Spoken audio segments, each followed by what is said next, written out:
Alors aujourd'hui au programme, on va finir le chapitre sur les équilibres et transformations et on dira un petit mot en fonction du temps sur le document que je vous ai passé, le petit mémo de cinétique, donc qui va un petit peu résumer toutes les notions de la partie cinétique.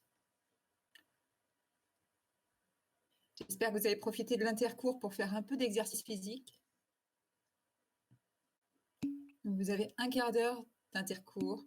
Profitez-en pour gigoter un peu dans tous les sens, sinon vous allez vous ankyloser, vous allez attraper des courbatures, vous allez attraper des contractures, vous finirez bossu et à force de regarder un écran, vous risquez de finir bigleux aussi. Donc faites des exercices physiques et puis regardez loin. Vous savez, l'être humain, il est fait pour regarder loin, donc regardez loin dehors et pas tout près sur un écran. Bon, c'était les conseils du jour. On démarre? Je crois qu'on doit être à peu près au complet. On était 43, je vois qu'on n'est que 42. Bon, bah, tant pis pour le retardataire. Alors, on y va, on en était au transfert mécanique qu'on appelle aussi travail. C'est un petit peu le même plan que pour la partie transfert thermique. Donc, j'ai un outil révolutionnaire, je vous le montre. Je viens de progresser d'un pas énorme dans les cours en ligne. Ça s'appelle un stylet.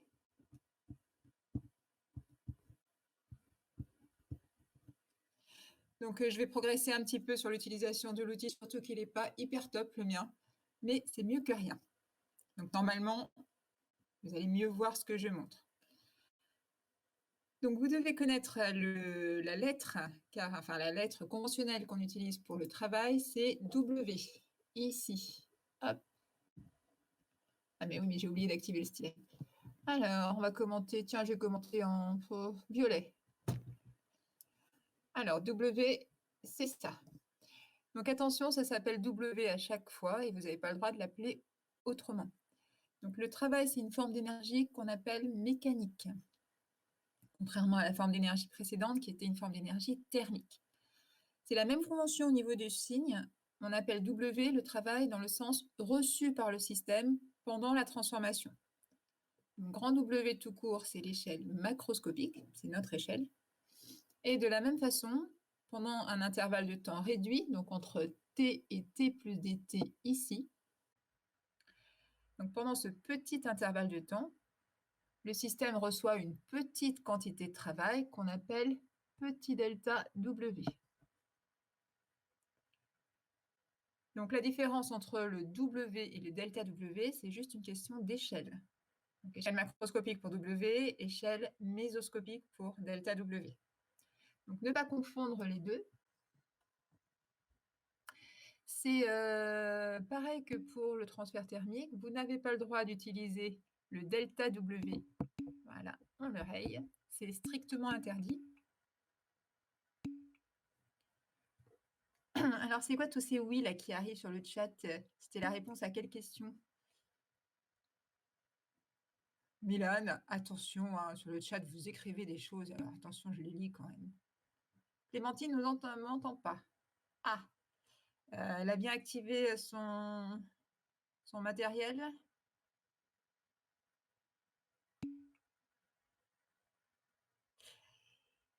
C'est peut-être un problème de débit. Donc, de toute façon, quand vous ne m'entendez pas, pour certains d'entre vous, j'avoue que je n'ai pas vraiment de remède à ça. Bon, on va essayer d'aller doucement et puis je vais essayer de montrer au fur et à mesure à quel endroit du document j'en suis. Donc, interdit d'écrire delta W. Ah d'accord, le problème de Clémentine, c'est général. Donc, ça doit être un problème de matériel de sa part. Elle a pensé à changer de navigateur, de passer sur Chrome. Parce que des fois, ça marche mieux sur Chrome. Ah, eh bien, il faudrait peut-être demander à quelqu'un qui s'y connaît. Monsieur Pichot n'a pas une solution, peut-être? Il doit être plus doué que moi sur ce genre de choses.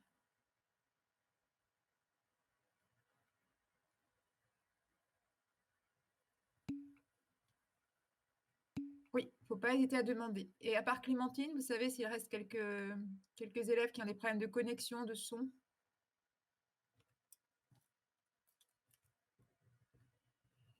Dans tous les cas, pour tout le monde, vous pouvez remplir le document, le fichier Excel que madame Breuil a mis en ligne. Hein, vous mettez tous les problèmes que vous avez en numérique, sur quel, voilà, vous faites la liste parce que j'ai vu que le document, tout le monde ne l'a pas rempli. Donc il faudrait peut-être mettre le lien sur le groupe Discord. Bon, Milan nous entend, c'est déjà un grand progrès. Allez, on poursuit. Donc une transformation finie, comme d'habitude, elle va partir d'un état initial qu'on appelle petit i, ici, à un état final qu'on appelle petit f, ici. Et ça donne la relation entre le grand W et le delta W. Vous avez une relation sous forme d'intégrale. Dans tous les cas, le grand W, c'est la somme des petits delta W. Et les morceaux étant tout petits, cette somme se traduit par une intégrale mathématiquement. Donc attention au sens des échanges. W par convention est toujours pris de sens de l'extérieur vers le système. Donc W, ça va dans ce sens-là. Regardez le schéma. W peut être indifféremment positif.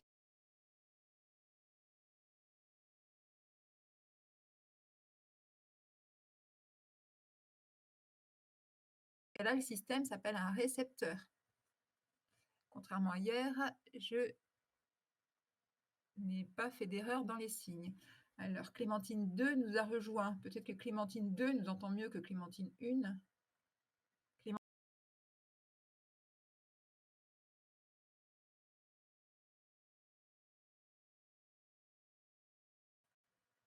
Elle va réussir. Non, toujours pas. Alors, vous voyez des cercles qui n'entourent pas ce qu'il faut. Mince. Ah, apparemment, donc vous avez un décalage entre votre écran et mon écran.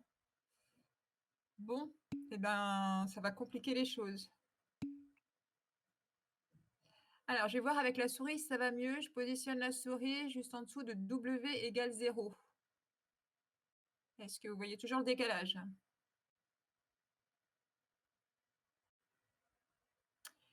Et Quentin n'a que la première diapo. C'est pas le même problème qu'hier, Lina. Vous regardez sur votre PDF, vous avez une version plus courte. Vous avez 2 feuilles sur une seule feuille. C'est bon pour Lina. Alors, Clémentine voit la souris au moins? Ah, apparemment, il y a un petit retard sur l'affichage par rapport à ce que je fais. Bon, j'efface mon petit dessin. Hop. Je mets la souris toujours sur W égale 0 et je vais entourer avec le stylet. Alors, j'entoure un W qui est là. Voilà, donc ce que j'ai entouré, c'est le W qui doit être pour vous au-dessus de la flèche rouge.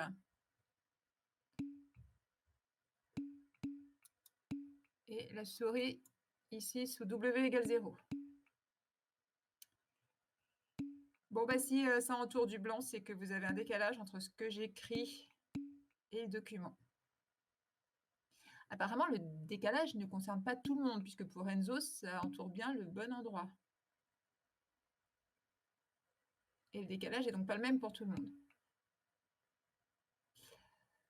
Bon, bah apparemment, comme certains voient les petits ronds au bon endroit, je vais continuer à les faire. Et puis pour les autres, si vous voyez apparaître des petits...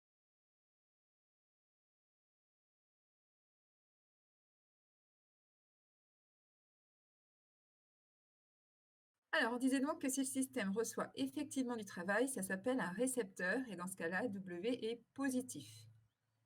On peut avoir le cas où W est négatif. Donc, ça fait un petit peu bizarre peut-être de dire le travail reçu est négatif, ou le système reçoit une énergie négative. C'est juste une histoire de convention. Ça veut juste dire que c'est le système qui fournit de l'énergie vers le milieu extérieur. Dans ce cas-là, W est négatif et le système s'appelle un moteur. Et enfin, W égale 0 quand il n'y a pas d'échange mécanique entre le système et l'extérieur. Au niveau des flèches du schéma, dans le sens milieu extérieur vers système étudié, on a le travail plus W. Et dans le sens inverse, du système étudié vers l'extérieur, le travail, ce serait moins W. D'accord? Donc le signe de W est en rapport avec le sens de la flèche. Allez, on passe au document suivant. Alors pour certains, ça risque de s'afficher avec un petit peu de retard, hein. Donc là, je viens de changer de diapo. Je suis à la page 12 du document. Pour ceux qui ont la chance de pouvoir imprimer, vous pouvez vous référer à la page 12 de votre document. Alors, définition. Après le travail, on va parler de la puissance mécanique. Donc la puissance, c'est toujours une énergie sur un temps. La puissance mécanique, on va la noter phi mécanique. Alors, je vais l'entourer avec le stylet. Voilà, elle est là. Donc pour certains, ça doit entourer à peu près n'importe quoi. Donc cette puissance mécanique, c'est delta W sur dt, puisqu'on a delta W qui est le travail reçu par le système pendant le temps dt. Cette puissance mécanique, elle a un signe qui est le même que delta W ou W, puisque t, le temps, évolue toujours dans le sens positif. Donc dt, c'est toujours supérieur à 0. Comme la puissance thermique, on pourrait noter avec un P la puissance mécanique, mais c'est déconseillé parce que la puissance mécanique, on risque de la confondre avec la pression si on appelle tout grand P. Donc, on peut la noter un peu comme on veut, mais moi, je préfère la notation grand phi. Ça permet d'éviter les confusions de notes. Alors, l'échange de travail se fait à condition d'avoir une paroi mobile qui met en contact l'extérieur et le système qu'on étudie. Et vous allez devoir admettre la relation qui est encadrée, parce que je n'ai pas voulu la démontrer. Donc, si on appelle grand V le volume du système, on peut noter dV, la variation élémentaire de volume pendant le temps dt. C'est toujours des trucs qui est l'évolution pendant dt. La pression imposée au système par l'extérieur est notée P extérieur, ici. Et dans ce cas-là, le travail reçu par le système pendant dt, donc le travail élémentaire, c'est moins P extérieur fois dV. Alors, cette relation, vous devez l'admettre et vous devez aussi l'apprendre. Elle est à connaître. Alors, petite remarque, si on utilise les notations dV, c'est par la suite pour faire des intégrations. Donc, c'est une notation qu'on appelle notation différentielle. Donc, à l'instant t, le volume s'appelle grand V. À l'instant t plus dt, le volume, c'est grand V plus dV. Et dV, c'est une variation élémentaire. Je crois que je me répète un peu, mais il faut bien que ça soit ancré dans vos esprits. Alors, il faut bien une paroi mobile si on veut faire varier le volume du système. Sinon, on ne voit pas trop comment ça varierait. 3 cas de figure à examiner. Premier cas de figure, le volume diminue. Donc, si le volume diminue, ça veut dire que dV est inférieur à 0. Donc, avec le stylet, je dis ce que je fais pour ceux qui ne voient pas bien clair. J'entoure dV inférieur à 0. Donc, si le volume diminue, dV est négatif. Delta W varie en sens inverse à cause du signe moins qui est devant dans l'expression. Donc delta W est positif. Si le volume du système diminue, le système est un récepteur. Et physiquement, on comprend bien qu'il faut effectivement fournir du travail au système pour faire diminuer son volume. En termes plus clairs, ça veut dire qu'on appuie dessus. D'accord ? Donc on donne de l'énergie au système pour réduire son volume. Inversement, si le volume V augmente, à ce moment-là, le terme dV est positif. Delta W a le signe opposé, donc delta W est négatif. Et dans ce cas-là, le système s'appelle un moteur. Un moteur fournit du travail à l'extérieur en se dilatant. C'est comme ça que les moteurs de voitures fournissent de l'énergie pour faire avancer les voitures. On verra ça peut-être en fin d'année ensemble ou de loin, selon les cas. Mais un moteur, un système moteur mécanique, vous avez à un moment quelque chose qui se dilate, le volume augmente et ça fournit du travail vers l'extérieur. Enfin, troisième cas de figure, si le volume est constant, la transformation dans ce cas-là s'appelle isochore. dV vaut 0 et donc delta W vaut 0 aussi. Donc le système n'échange pas de travail avec l'extérieur si le volume est constant.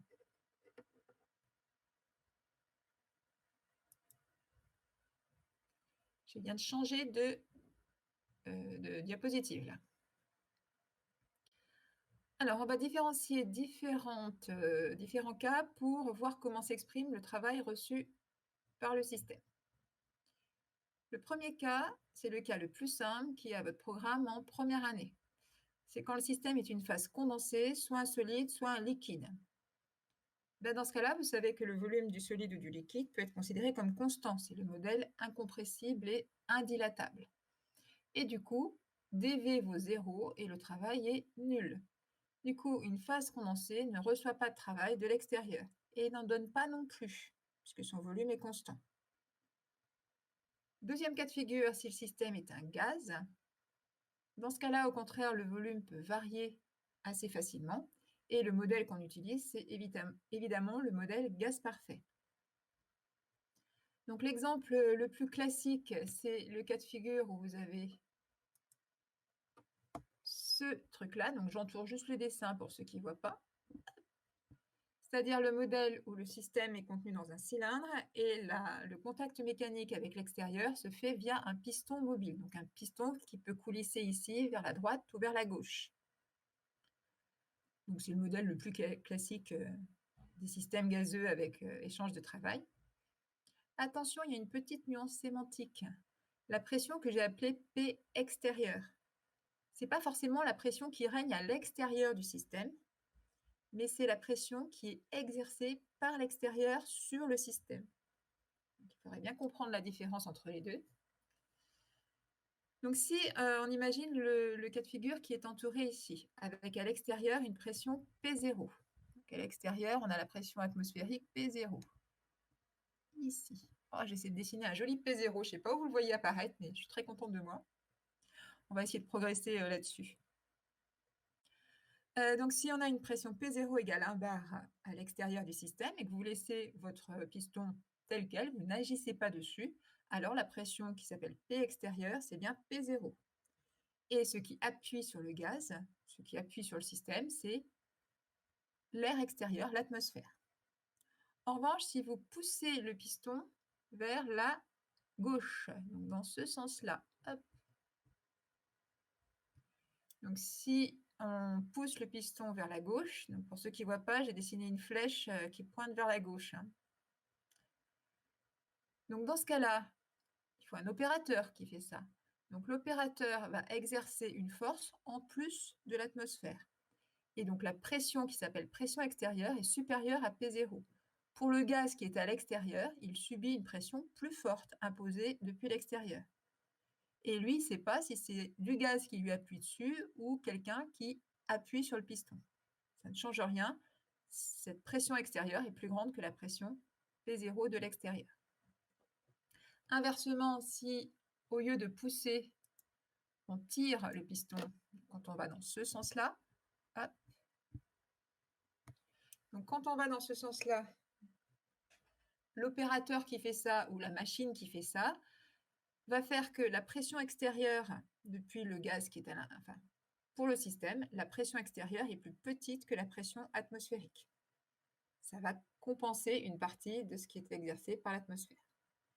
Donc la pression extérieure, ce n'est pas forcément la pression de l'atmosphère extérieure, c'est la pression qui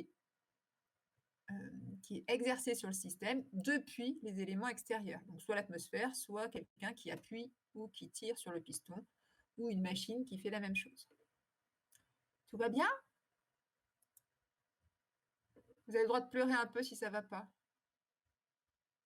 Alors, je regarde s'il y en a qui pleurent très fort.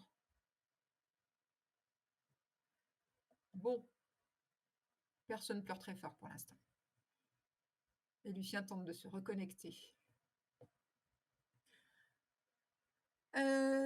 On va parler un petit peu de la transformation infiniment lente. Donc, je vous rappelle, on a 3 types de transformations qui sont réversibles, infiniment lentes et réelles. Dans le cas d'une transformation infiniment lente, on a un équilibre à chaque instant. Ça veut dire que la pression dans le gaz à chaque instant est définie et c'est égal à la pression extérieure. C'est imposé par le milieu extérieur. Du coup, dans le cas d'une transformation très lente, on peut remplacer dans l'expression la pression P extérieure par P tout court. Quand on ne met rien comme indice en thermodynamique, donc le truc qui s'appelle grand P, le truc qui s'appelle grand V, Et le truc qui s'appelle grand T, quand il n'y a pas d'indice, c'est par convention ce qui concerne le système.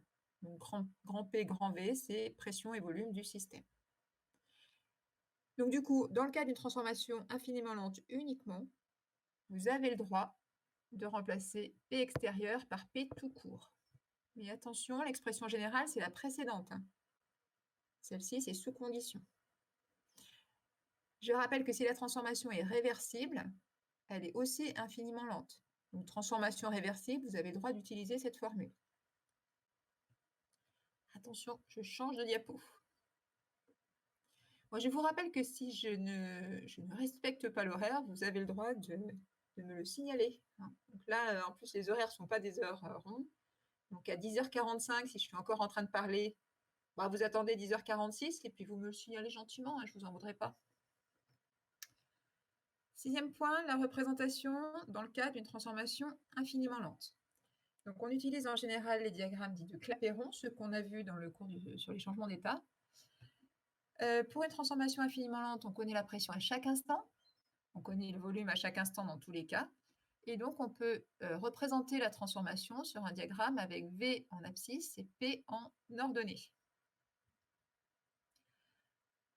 Le travail reçu par le système entre l'état initial et l'état final s'exprime par W égale somme des delta W entre l'instant initial et l'instant final, et on remplace delta W par moins P dV.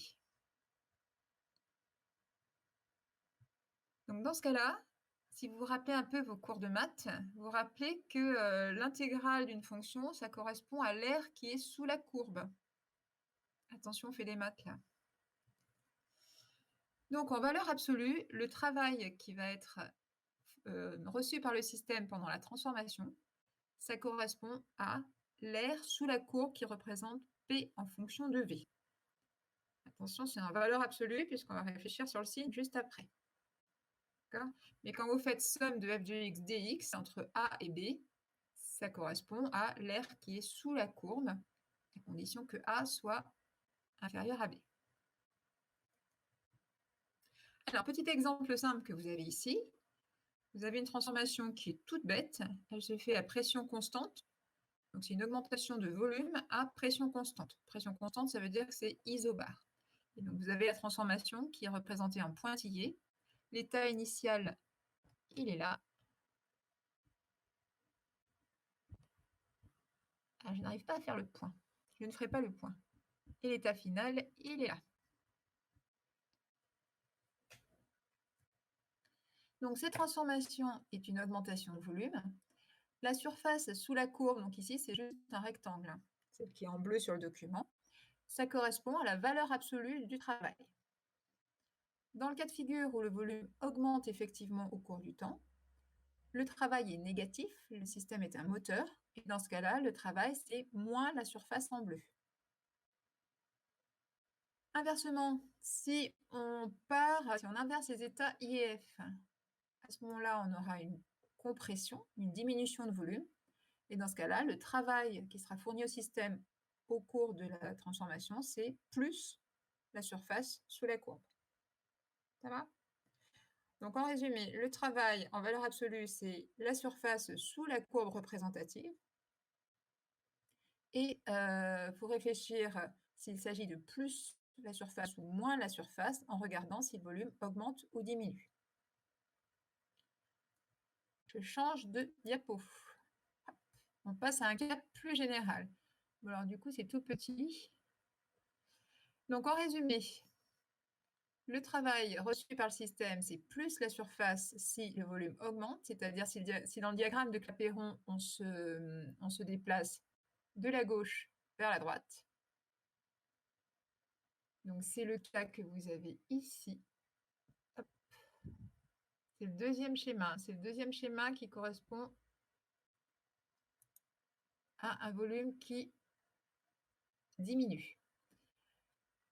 Et le premier schéma, donc, qui est à gauche, c'est celui qui correspond à un volume qui augmente. Et dans ce cas-là, le travail, c'est moins la surface sous la courbe. Donc la surface sous la courbe, c'est celle qui est représentée en grisé sous vos deux schémas.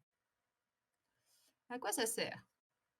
Bah, ça n'est utile que si l'énoncé vous donne le diagramme, parce que vous n'allez pas le faire tout seul, le diagramme. Donc, si l'énoncé vous donne le diagramme, ça veut dire déjà que la transformation est bien infiniment lente, sinon le diagramme n'existe pas, la pression n'est pas définie. Et ensuite, vous pouvez utiliser le diagramme pour calculer l'air sous la courbe. En général, quand on vous le donne, c'est que c'est des courbes qui ne sont pas trop tordues. Là, ce n'est pas forcément des espèces de patates comme ici. Donc, c'est par exemple un triangle ou un rectangle. Et vous avez dans ce cas-là la possibilité de calculer le travail en calculant l'air sous la courbe. Pour faire le calcul, attention aux valeurs numériques. Parce que je vous rappelle que si vous voulez avoir W en joules, il faut avoir P en pascal et V en mètres cubes. Donc, si vous avez des valeurs numériques de volume et de pression, il faut bien les convertir en USI pour avoir un travail en joules à l'arrivée. Assez souvent, on étudie des transformations qui s'appellent des cycles, des transformations cycliques. Pour une transformation cyclique, on tourne en rond, c'est-à-dire que l'état initial est égal à l'état final, mais il s'est passé des choses quand même entre les deux. Donc, on peut prendre n'importe quel état du système comme point de départ et point d'arrivée, puisque ça tourne. Et le cycle est forcément composé de plusieurs étapes successives. Par exemple, on va avoir une isobare, puis une isotherme, puis une monobare, etc. Donc, on a une courbe qui est fermée et qui est composée typiquement de plusieurs étapes successives. Dans ce cas-là, on peut toujours décomposer le cycle en deux morceaux. Alors, je reprends mon stylet et on va reporter sur le diagramme les deux extrêmes, le volume minimal et le volume maximal. Donc là, sur les diagrammes qui sont au-dessus, j'ai rajouté deux verticales, une pour le volume minimal et une pour le volume maximal. J'ai délimité les deux extrêmes de volume. Dans la partie où le volume augmente, on applique ce qui est tout en haut de votre document. Si le volume augmente, à ce moment-là, le travail, c'est moins l'air sous la courbe. Et quand le volume diminue, le travail, c'est plus l'air sous la courbe. Si je décompose mon cycle comme ça, on va avoir deux zones. Une zone où le où le volume augmente, qui serait soit dessus, soit dessous. Donc, je vous repasse pour ceux qui voient la zone où le volume augmente. Je vous mets en bleu. Alors, la zone où le volume augmente, c'est cette courbe-là, ici, et cette courbe-là, ici.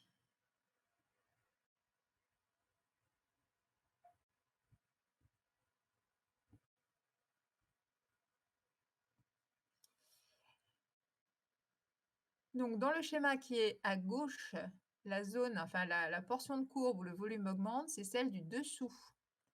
Alors qu'à droite, c'est celle du dessus. Pour cette portion de courbe, le travail qui est reçu par le système, c'est moins la surface qui est sous la courbe.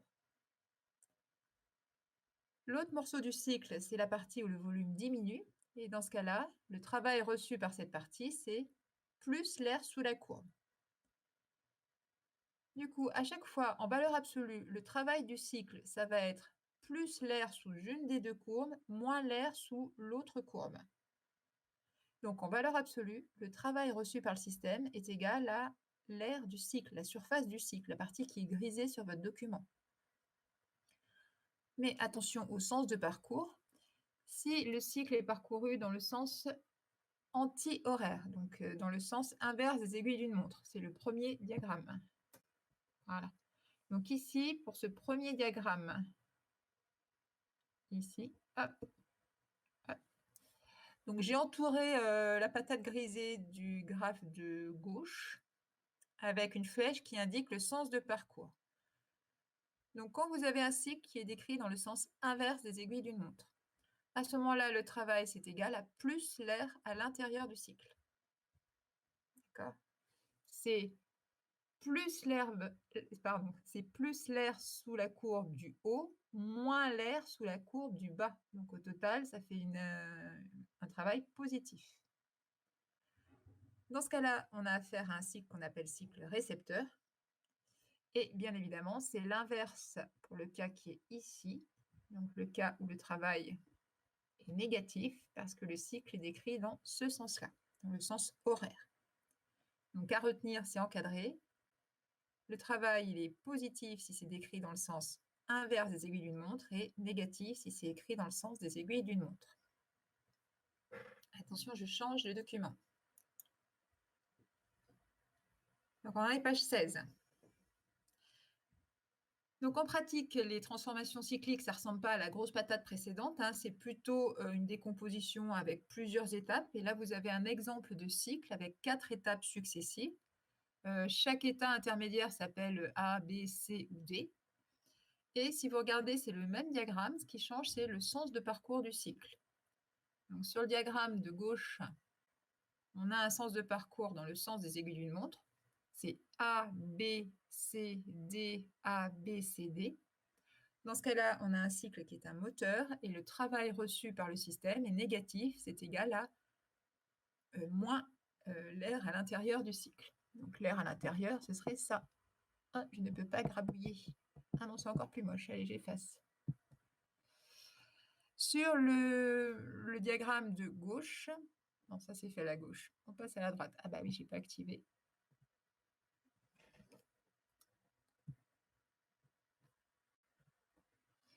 Donc sur le diagramme de droite cette fois, donc celui-ci, c'est le même cycle, sauf que vous avez l'air qui est à compter en positif.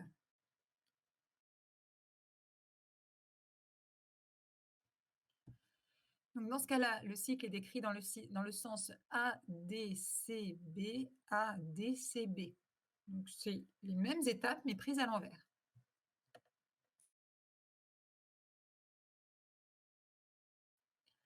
Alors en exercice. Donc en exercice, la méthode à appliquer quand vous avez, généralement pour tous les exercices de thermo qui vont suivre, hein, ce chapitre-là, c'est plutôt un chapitre d'introduction, mais il y aura plusieurs chapitres après.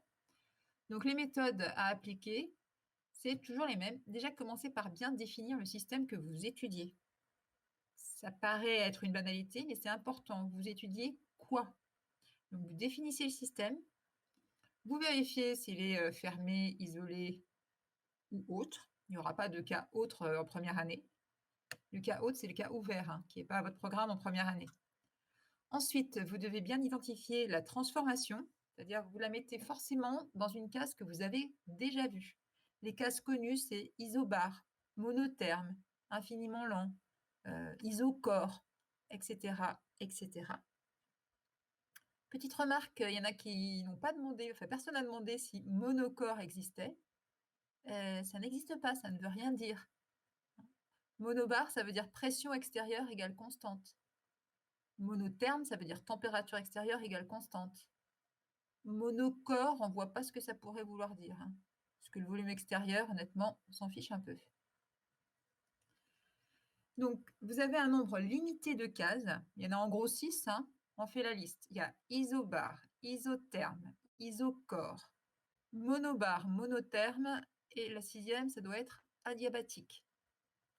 Vous aurez forcément une transformation qui aura une de ces caractéristiques ou plusieurs de ces caractéristiques. Exemple, on peut avoir une transformation qui est isobar et adiabatique, ce n'est pas incompatible. Donc bien identifier dans quelle case vous mettez cette transformation. De préférence, faire un schéma de la transformation, hein. Vous faites un carré pour l'état initial, un carré pour l'état final, et vous listez dans votre carré tout ce que vous connaissez et tout ce que vous ne connaissez pas, parmi toutes les variables, donc pression, température, volume, quantité de matière, tout. Donc vous regardez ce qui varie et ce qui ne varie pas. Si vous n'aimez pas les carrés, vous avez le droit de faire des ronds ou des patates, hein, ça n'a pas d'importance. Mais vous schématisez votre transformation et ça vous permettra après de choisir les bons outils. Donc, de temps en temps, vous aurez des transformations qui pourront se décomposer en plusieurs étapes successives. Et dans ce cas-là, vous devez faire le travail précédent sur chacune des étapes. Exemple, sur le schéma, le diagramme qui est au-dessus avec 4 étapes, il faudrait faire 4 études successives, une pour chacune des étapes. On rappelle qu'il faut un équilibre mécanique pour avoir le droit de parler de pression. Il faut un équilibre thermique pour avoir le droit de parler de température. Les deux équilibres sont supposés être réalisés si c'est lent, mais dans le cas de la pression, c'est plutôt rapide. Et dans le cas de la température, là, c'est vraiment lent. Et on rappelle aussi que si vous avez une transformation et qu'on vous dit qu'elle est rapide, vous savez qu'elle est rapide, vous avez toujours le droit de faire l'hypothèse qu'elle est adiabatique. Pour la raison qu'on a déjà dit, c'est-à-dire que les échanges thermiques, ils prennent du temps pour se faire et ils n'ont pas le temps d'avoir lieu si la transformation est rapide. Voilà, voilà. Donc à ce stade, on en a terminé pour ce chapitre d'introduction. Il n'y a pas de feuille d'exercice sur ce chapitre, c'était plutôt pour mettre en place les outils du chapitre suivant. Donc, la feuille d'exercice de thermo, vous l'aurez à l'issue du prochain chapitre. J'ai en fait découpé le premier chapitre en 2 morceaux, mais on n'a pas encore d'exercice à faire là-dessus. Vous n'avez pas les outils. Est-ce que vous avez des questions sur cette partie-là? 45 connexions, on n'a jamais eu autant de connexions qu'aujourd'hui. Nous progressons tous les jours. Pas de questions? Alors, pour finir, j'aimerais bien qu'on repasse sur la partie cinétique et j'espère que vous avez eu le temps de digérer un petit peu les chapitres de cinétique. On va faire un petit mémo pour, on va commenter le petit mémo sur les notions de cinétique, les généralités. Ah ben, on a 45 participants parce qu'il y en a qui sont connectés plusieurs fois. Ah bah oui, il y a le dièse 2, dièse 3. Eh oui. Bon. Vous m'enlevez mes illusions là. Parce que moi, je pensais qu'il y avait tout le monde. Et en fait, vous me dites que non. Il y en a qui sont juste connectés plusieurs fois. Alors, on va changer de document. Si vous l'avez imprimé, on va prendre le document sur la partie le mémo de cinétique. Alors, ça va certainement prendre un petit peu de temps pour s'afficher. Hein. Donc, vous patientez quelques instants. Voilà. Je le mets. Oula, alors pour moi, il s'affiche de façon assez bizarroïde.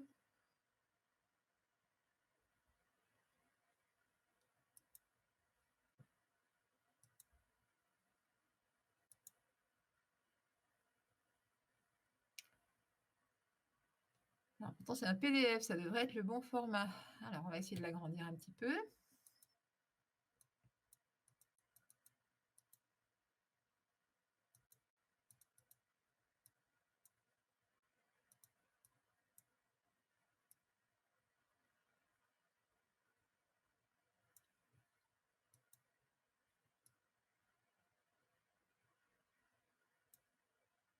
Ah, je peux le faire bouger qu'en hauteur et pas en largeur.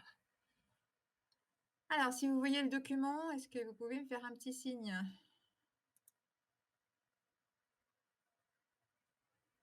Et est-ce qu'il est lisible? Parce que si je l'agrandis, je peux essayer, mais...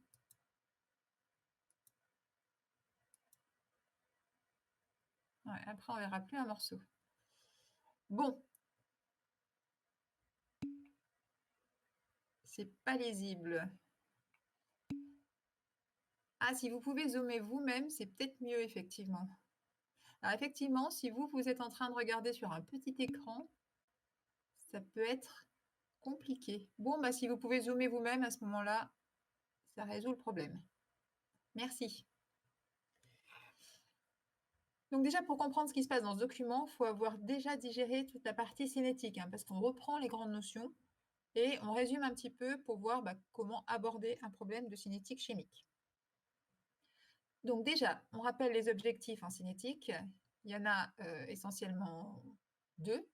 Il y a déjà la validation d'un ordre de réaction et d'une constante de vitesse. Donc, problème classique, déterminer un ordre et une constante de vitesse.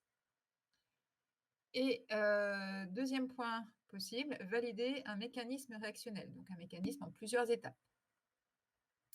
Hélène n'arrive pas à zoomer. Vous n'avez pas un petit outil de zoom quelque part? Parce que moi, par exemple, j'ai un petit outil de zoom, il faut cliquer dessus pour voir apparaître les fonctionnalités. Ouais, en haut à gauche. Vous avez un petit truc qui apparaît pas très loin de la flèche. Si vous arrivez à voir, attendez, je vais pointer la zone où vous êtes supposé voir ça. Hop, je le pointe en rouge. Ce serait dans cette zone-là. Ah, il ne veut pas. C'est bon, Hélène? Si vous arrivez à zoomer, vous me faites un petit signe.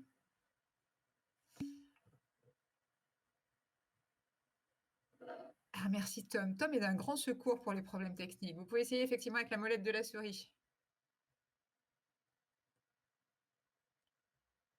Alors, première étape que vous devez faire, qui est souvent demandée dans les énoncés, mais enfin typiquement, c'est à vous d'essayer de le faire. Vous devez déjà toujours, calculer les quantités initiales ou les concentrations initiales. Oui, pour savoir où on va, la première chose, c'est de savoir d'où on part. Donc normalement, vous avez toutes les données numériques pour voir les quantités initiales des réactifs mis en jeu. À partir de là, plusieurs cas de figure. S'il n'y a qu'un seul réactif, bon, bah, il est tout seul, donc c'est le cas le plus simple. Alors, avec Clémentine, il n'y a plus rien. Mais je pense que si vous avez, et qu'après vous avez plus, c'est vraiment un problème de débit Internet. Hein. On va avoir, je pense, de plus en plus de problèmes là-dessus. Parce qu'il y a de plus en plus de connexions. Donc, je ne sais pas. Ah, ça marchait en maths. Oui, ça marchait en maths, mais ça ne veut pas dire que ça marchera longuement. Hein. Ça dépend des gens qui se connectent. Donc, c'est vrai qu'on dépend à quasiment 100% d'Internet. Mais Lucie, vous m'entendez ou pas? Si vous m'entendez... Alors, je dis Lucie parce que c'est ce qui apparaît sur le nom. Hein.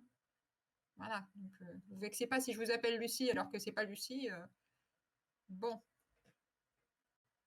Eh ben, vous faites avec le son alors. Si vous n'avez pas l'image et que vous n'avez pas réussi à imprimer, oui, c'est ce que j'allais dire. Vous pouvez ouvrir le document sur une autre page et puis regarder une autre page. Vous pouvez ouvrir une autre fenêtre avec votre document. Et comme ça, vous pouvez zoomer dessus sans difficulté. C'est un PDF, donc vous pouvez l'ouvrir à côté. On va devenir hyper fort sur tout ce qui est gestion technique. J'étais donc en train de dire qu'on calcule les quantités initiales de chaque ingrédient. S'il n'y a qu'un seul ingrédient, c'est lequel plus simple, on n'y revient pas. Si en revanche, il y a plusieurs réactifs, deux cas de figure vont être favorables, on va dire. Et en fait, vous aurez forcément un de ces deux cas de figure. En clair, on va se ramener dans un des deux cas de figure qu'il y a en dessous. Premier cas de figure, l'isolement d'un réactif, un seul des réactifs est en large défaut. Dans ce cas-là, tous les autres, vous considérez que leur concentration est constante et vous appliquez les règles qu'on avait énoncées dans le paragraphe sur les méthodes d'isolement d'Oswald. Donc, tous les réactifs en excès, vous allez les inclure dans une constante apparente de réaction et vous vous ramenez à une réaction qui a un ordre uniquement par rapport à A. Cet ordre, c'est un ordre apparent dans les conditions d'expérience. Il est plus petit que l'ordre réel et on dit qu'il est dégénéré. D'accord? Donc, premier cas de figure, un seul des réactifs est en large défaut par rapport à tous les autres. Deuxième cas de figure, c'est exactement l'inverse. On a plusieurs réactifs, mais ils sont en proportion stoichiométrique. Dans ce cas-là, toutes les concentrations s'expriment en fonction d'une seule très facilement. Si vous avez une réaction du type A donne B donne A plus B donne quelque chose, et que vous avez la même quantité initiale de A et de B, vous allez avoir la même concentration de A à chaque instant. Donc si les proportions sont stoichiométriques, toutes les concentrations, vous les rassemblez dans la loi de vitesse, et vous allez pouvoir déterminer uniquement l'ordre global de la réaction et la constante de vitesse. En revanche, vous n'aurez pas accès aux ordres partiels, aux ordres par rapport à chacun des réactifs. Donc, dans tous les cas, vous serez dans un des trois cas précédents. Cas particulier qu'on a vu en exercice, si vous avez affaire à un milieu tamponné, dans ce cas-là, ça veut dire que le pH est constant, H+ et HO- ont des concentrations constantes aussi, donc on est ramené au cas similaire à Oswald, c'est-à-dire que vous considérez la concentration comme constante. Même si ce n'est pas un large d'accès, en général, vous ne connaissez même pas la valeur de la concentration en question. On rappelle que la constante de vitesse tout court, petit k, ne dépend que de la température. Par contre, une constante apparente, elle dépend de la température, mais aussi des concentrations initiales de certains réactifs. Donc attention, une constante apparente, ce n'est pas une constante de vitesse. Ça ne respecte pas la loi d'Arrhenius. Dans tous les cas, si vous avez à faire une étude cinétique, ça veut dire que c'est une réaction avec ordre. Parce que sinon, on n'a pas les moyens de faire l'étude cinétique. Deuxième point. Une fois que vous avez une expression avec un ordre visible, vous avez une vitesse qui va s'exprimer sous la forme d'une constante fois une concentration puissance P, P étant l'ordre. On se ramène toujours à ça à partir du premièrement. Étape suivante, on linéarise. Donc, la méthode intégrale qu'on a vue, c'est la plus fréquente. Donc, à partir d'une hypothèse sur l'ordre, on va établir une loi cinétique et on va chercher une certaine fonction, celle que j'ai appelée Y à chaque fois, donc à adapter à chaque valeur d'ordre. Donc, on va exprimer une fonction en fonction du temps, de façon à avoir une équation de droite. Donc, on bricole dans la loi cinétique jusqu'à avoir une équation de droite, c'est-à-dire qu'à la fin, vous avez un Y qui est de la forme A fois le temps plus B. C'est une fonction linéaire, une fonction affine du temps. Il faut bien examiner la loi cinétique pour pouvoir relier la pente de la droite à la constante de vitesse. La constante de vitesse, ce sera soit la constante K, soit la constante apparente. Une fois que vous avez choisi une fonction affine à représenter, vous la représentez ou on vous la donne et vous vérifiez si les points sont alignés. Si les points sont alignés, ça veut dire que la loi cinétique est valable. Donc, ça vous permet de confirmer la valeur de l'ordre. Et dans un deuxième temps, vous examinez la valeur de la pente et en général, c'est une pente qui est simplement liée à la constante de vitesse. Alors, attention, parce que ce n'est pas forcément la constante de vitesse tout court, ça peut être l'opposé. Et ça peut être la constante de vitesse fois une concentration. Donc, il faut vous adapter à ce qui est tracé. Donc, il faut regarder attentivement l'expression du Y en fonction du temps et voir comment la pente est reliée à la constante de vitesse. Ensuite, il faut également penser à mettre l'unité, parce que quand vous avez fait votre linéarisation, les unités sont rarement données par les tableurs. Donc, vérifiez l'unité, en particulier l'unité de temps. Si vous avez un temps en minutes, à ce moment-là, dans la valeur de K, vous aurez des minutes moins 1. Si le temps est en heures, vous aurez des heures moins 1. Et vous avez également une unité de concentration. Si l'ordre vaut 2, la dimension de K, c'est l'inverse d'une concentration divisée par un temps. Si ce n'est pas la méthode intégrale, dans tous les cas, il y a un moment où vous finirez par linéariser une expression. Donc, vous vous laissez guider, on vous dit d'établir telle et telle loi, et après, vous voyez ce qu'il faut tracer, et dans tous les cas, on obtient une droite à la fin, même quand c'est la méthode différentielle ou la méthode des vitesses initiales, quand il y a pas mal de points. En exercice, on a vu la méthode des vitesses initiales avec peu de points. Oui, si vous n'avez que 2 points, vous n'allez pas tracer une droite, ça vaut pas le coup.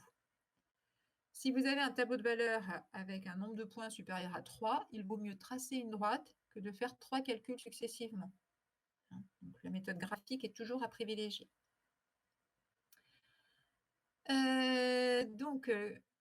La théorie, c'est je dois tracer un Y en fonction du temps. En pratique, on mesure rarement directement le Y en question, puisque ce que vous mesurez expérimentalement, c'est soit une concentration, soit une absorbance, soit une pression, soit une conductivité. Donc, ce qui est effectivement mesuré est rarement ce qu'il faut effectivement tracer. D'accord ? Donc, quand on vous donne un tableau de valeurs, ce qu'il ne faut pas faire, c'est, par exemple, dire « Oh, je vais tracer la colonne 2 en fonction de la colonne 1 ». Généralement, ça ne sert à rien. En revanche, il faut faire le lien entre ce qui est mesuré dans la colonne en question et ce que vous voulez tracer comme Y. Petite remarque, si dans les énoncés, on vous donne une courbe, vous regardez ce que cette courbe représente en ordonnée et vous essayez d'isoler cette ordonnée à partir de votre loi cinétique.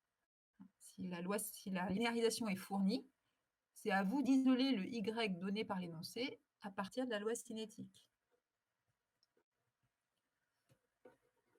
Alors, on en était à comment faire le lien entre ce qu'on mesure et ce qu'on veut tracer. Donc, quand vous mesurez directement une concentration, facile, normalement, le lien est assez direct. Quand on mesure une absorbance, souvent, le lien est très direct aussi, à condition que l'absorbance soit due à une seule des espèces dans le milieu réactionnel. En revanche, c'est un peu plus compliqué quand vous mesurez une grandeur qui dépend de plusieurs concentrations. Typiquement, les grandeurs pénibles pour vous, les grandeurs compliquées, ça va être la conductivité et la pression. Et vous avez aussi le pouvoir rotatoire. Le pouvoir rotatoire, s'il y a plusieurs molécules chirales dans le milieu, on peut faire des mesures de pouvoir rotatoire. Le pouvoir rotatoire global est donné par la loi de Biot. Et s'il y a plusieurs ingrédients, il faut faire une somme de plusieurs angles possibles. Et du coup, ça peut être lié à plusieurs concentrations. Dans tous les cas, ce qu'il faut faire, c'est écrire la réaction et faire un tableau d'avancement. Si vous ne savez pas quoi faire, écoutez, faites déjà ça. En général, c'est positif. Donc, vous faites un tableau d'avancement. Sur ce tableau d'avancement, vous mettez bien les 3 lignes. Instant initial, t égale 0. Instant quelconque qui nous intéresse. Et également ce qui se passe quand t tend vers plus infini. Si vous avez une réaction qui met en jeu des gaz, il faut rajouter une colonne supplémentaire dans votre tableau d'avancement qui est la colonne nombre total de moles de gaz. Cette colonne supplémentaire, elle sert à exprimer la pression qui est due à la totalité des gaz présents dans le milieu, peu importe leur nature. Donc il faut rajouter cette colonne. Ensuite, il faut exprimer ce qu'on mesure avec le tableau qui a été fait. Donc, par exemple, quand vous avez une pression, il faut bien exprimer la pression à 3 moments. Quand vous avez une conductivité sigma, il faut bien exprimer la conductivité aux 3 moments du tableau. Pareil pour le pouvoir rotatoire. Pour la conductivité, vous prenez la loi de Kohlrausch. Pour le pouvoir rotatoire, c'est la loi de Biot. Donc vous prenez, vous exprimez ce qui est mesuré aux 3 instants du tableau. Et ensuite, vous exprimez le Y que vous voulez reporter en ordonnée en fonction de la grandeur mesurée et non pas de la grandeur, je refais la phrase. Donc, on exprime le Y qu'on cherche à tracer en ordonnée en fonction de ce qui est mesuré dans le tableau et plus en fonction des concentrations comme on l'avait au départ. Donc, ça paraît compliqué quand on le dit comme ça, mais ce qui est bien, c'est quand vous allez reprendre les exercices de cinétique, essayez de voir dans chaque exercice comment on a déroulé cette feuille-là. D'accord ? Cette feuille-là, c'est vraiment en rapport avec chacun des exercices. On a vraiment déroulé ces outils successivement. Pas tous, hein, pas tous à chaque exercice, mais c'est bien comme ça qu'on a traité les exercices. Dernier point. C'est bon, ça marche. Qui a dit que ça marchait? Attendez, je vais voir le chat parce que j'étais pas dessus. Ah ouais, mais c'est Lucie 6. Il a fallu 6 connexions pour que ça marche. Bon, et Clémentine, 3 connexions. Comme quoi, il faut persévérer. Voilà. Bon, si au bout de 20 connexions, ça ne marche pas quand même, il y a un moment, on renonce. Mais oui, l'essentiel, c'est que ça marche, bien sûr. Je suis d'accord. On regarde le dernier point, le point 4. Donc, les points précédents, ça concernait une réaction toute seule et on étudiait sa cinétique, c'est-à-dire son ordre et sa constante de vitesse, sachant que ça n'existe que pour certaines réactions. Dernier point, on se moque pas, Axel, c'est pas bien. C'est vraiment pas bien. On en reparlera quand ça marchera plus la semaine prochaine. Donc, dernier point, le point 4, c'est pour des mécanismes, c'est-à-dire pour des réactions qui sont successives, avec une équation bilan qui est la somme de plusieurs étapes élémentaires. Donc, selon les cas, on peut vous proposer un ou plusieurs mécanismes. Dans l'analyse de doc que je vous ai fait passer, on vous propose par exemple 3 mécanismes pour une réaction bilan et on vous demande de valider l'un des 3 mécanismes à partir de différentes constatations expérimentales. Donc, en général, quand on vous propose un mécanisme, il faut voir ça comme un mécanisme théorique. Donc, on fait un mécanisme quand même qui donne la réaction bilan, mais après, on va tester ce mécanisme par rapport, on va le comparer aux résultats expérimentaux. Donc, pour traiter un mécanisme, vous devez d'abord exprimer la vitesse de la réaction bilan, et vous avez autant de façons d'exprimer cette vitesse qu'il y a d'ingrédients dedans, réactifs ou produits. Ensuite, pour chaque étape élémentaire, vous appliquez la loi de Van't Hoff. Pour une étape élémentaire, on connaît l'ordre. Ça suit la loi de Ventov, donc l'ordre, ce n'est pas une inconnue. Ensuite, vous choisissez parmi vos différentes façons d'exprimer la vitesse la plus simple possible. Si elles sont toutes compliquées, vous choisissez la moins compliquée de toutes. Mais essayez de prendre une espèce qui intervient dans le moins d'étapes élémentaires possible. À chaque fois qu'il y a une étape, ça vous fait un terme dans l'expression de la vitesse. Dans l'expression de la vitesse, étape suivante, il faut éliminer la concentration des intermédiaires réactionnels.